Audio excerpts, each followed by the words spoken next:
ચાલો આજે આપણે ગાળ નિતારણ જે છે બરોબર એ થઈ જાય નિક્ષેપ અને નિતારણ. એના પછી ગાળણ એટલે ગાળવાની પદ્ધતિ છે કેવી રીતના આપણા ઘરમાં ઉપયોગમાં થાય એ આપણે પ્રયોગ કરવાનો છે. તો એના માટે એક ડહોળું પાણી લીધું છે બરોબર.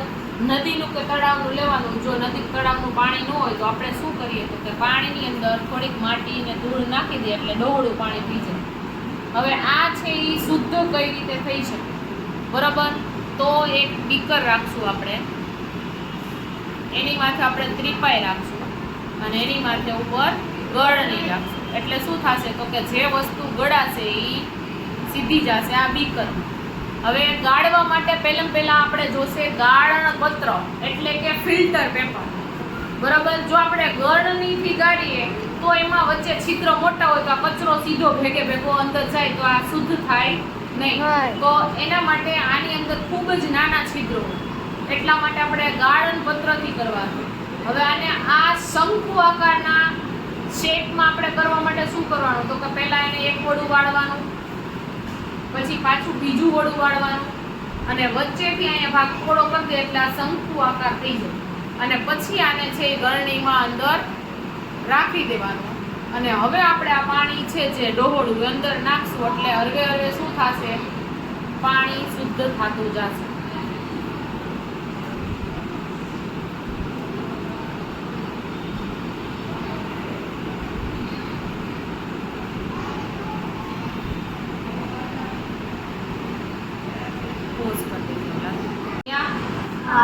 દેખાય છે ટીપા? હળવે હળવે પાણી છે એ શુદ્ધ થવા માટે ટીપે ટીપે ગળાઈને નીચે પડે છે બરોબર છે. તો હવે જે નીચે પાણી રહેલું છે એ આના કરતા કેવું છે ચોખ્ખું શુદ્ધ હશે બરોબર છે. આટલું ડોળું હશે અને જે આમાં ઘન કચરો છે એ આમાં નીચે અહીંયા તળિયે બેસેલો હશે એટલે એ તો આમ જ દૂર થઈ જશે. પણ જે પાણીની અંદર મિશ્ર કચરો છે એ આપણે ગાળણ પત્રની મદદથી દૂર કરી શકશું.